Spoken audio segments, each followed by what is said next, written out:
এই ভিডিওটি সবাই সর্বোচ্চ শেয়ার করে দিবেন, কেননা আজকে যদি আপনার মা যদি তার সন্তানকে হারাতো, আপনার বোন যদি অকালে তার জীবনটি ঝরিয়ে দিত এই সমস্ত খুনি হায়নাদের লোভের শিকার হয়ে, তাহলে আপনি কি করতেন? আপনি হয়তো হাফসার পাশে দাঁড়াইতে পারবেন না, সে যেহেতু দুনিয়া ছেড়ে চলে গেছে, কিন্তু আপনার তার প্রতিবাদের ভাষা, আইনের যে শাসন, যাতে আইনের সুবিচার সে পায়, সেজন্য ভিডিওটি শেয়ার করে দিয়ে আপনারা সবাই হাফসার পাশে থাকবেন। একটি মর্মান্তিক ঘটনা আজ বাংলাদেশের আনাচে কোনাচে সব জায়গায় ঘটছে, যেখানে হাফসার মতন শিশুরা এক মাদক সেবীদের অত্যাচারে তাদের নির্যাতিত হতে হচ্ছে। পুলিশ যখন, আমার দেশের পুলিশেরা যখন কষ্ট করে আসামিদেরকে ধরে, সেই আসামি যখন কোর্টে ওঠে, কিছু দুষ্কৃতিকারী আইনজীবী টাকার বিনিময় তাদের পক্ষ নেয় এবং পক্ষ নেওয়ার কারণে তারা জামিনে বাইর হয়ে আসে, আবার পুনরায় এই ধরনের কাজ ঘটায়। তাই আমি আপনাদের কাছে অনুরোধ জানাবো, সবাই একযোগে সারা বাংলাদেশে ভিডিওটি শেয়ার করে দিয়ে সবাই আন্দোলনে ঝাঁপিয়ে পড়বেন, যাতে হাফসা তার ন্যায্য বিচারটি পায় এবং এই যে সমস্ত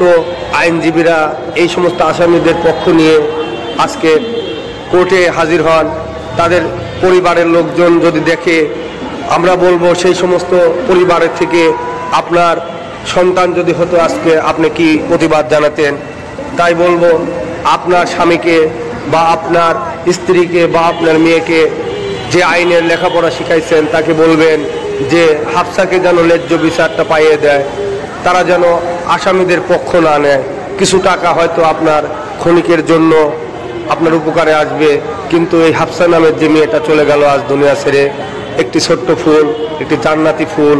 আজ অঝরে ঝরে গেল এই দুষ্কৃতিকারী মাদক সেবীদের কারণে। এখানে যে সমস্ত রাজনৈতিক দলের নেতৃবৃন্দ তাদেরকে প্রশ্রয় দিবে, যারা এই আইনকে বৃদ্ধাঙ্গুলি দেখে তাদের জামিন করাবে, আমরা সারা বাংলাদেশ থেকে আজকে গর্জে উঠব, সবাই একযোগে বলবো হাফসার বিচার যতদিন পর্যন্ত সম্পূর্ণ না হবে আমরা এর শেষ দেখে নেব এবং এই আসামিদের ফাঁসি রাষ্ট্রকে অবশ্যই নিশ্চিত করতে হবে, আইনজীবীদের নিশ্চিত করতে হবে যে এই সমস্ত যারা দুষ্কৃতিকারী আছে তাদেরকে ফাঁসির কাস্টে ঝুলাতে হবে, তবেই গা হাফসার পরিবার এবং হাফসা রুহের মাগফিরাত কামনা করবে, শান্তি পাবে। তাই আপনারা যে যেখান থেকে এই ভিডিওটি দেখেন, সবাই হাফসাকে আপনার মেয়ে মনে করে আপনারা সবাই ভিডিওটি শেয়ার করে দিবেন এবং এই হাফসার পাশে দাঁড়াবেন। আজকে পাবনায় বৃহত্তম একটি আন্দোলন চলছে এই হাফসাকে নিয়ে, হাফসা যাতে আইন সঠিকভাবে বিচার পায় তার জন্য আমরা সবাই আজ দাঁড়িয়েছি হাফসার পাশে। এখানে শত শত মা বোনেরা আসছে, আমাদের বৈষম্য যে নেতারা আছে, বৈষম্য বিরোধী আন্দোলনে যারা স্বৈরাজ শাসক হাসিনাকে বাংলাদেশ থেকে বিতাড়িত করেছেন, সেই সমস্ত ভাইরা বোনরা আজকে আন্দোলনে ঝাঁপিয়ে পড়েছেন। আপনারা সবাই এই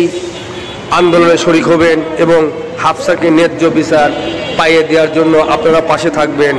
আমরা পাবনায় আজকে বৃহত্তম আন্দোলনে নেমে পড়েছি। আমরা চাই সারা বাংলাদেশে এই আন্দোলন ছড়িয়ে পড়ুক এবং আপনার মেয়ের জন্য হলেও বা আপনার বোনের জন্য হোক, আপনার যে মহব্বত বা যে আন্তরিকতা থাকতো, ঠিক এই হাফসার প্রতি আপনি সেই আন্তরিকতা নিয়েই হাফসার পাশে দাঁড়াবেন। এটাই আমরা পাবনাবাসী আপনাদের গোটা বাংলাদেশের লোকের কাছে কামনা করি এবং যারা বিদেশি আমাদের প্রবাসী ভাইরা আছেন তারা জানেন হাফসার বাবা একজন প্রবাসী। এই হাফসার বাবার পাশে আপনারা প্রবাসীরা বিদেশ থেকেও দাঁড়াবেন, যাতে হাফসা ন্যায্য বিচার পায় এবং এই সমস্ত দুষ্কৃতিকারীদের গ্রেপ্তার করার পরে পুলিশ যখন তাদেরকে কাস্টডিতে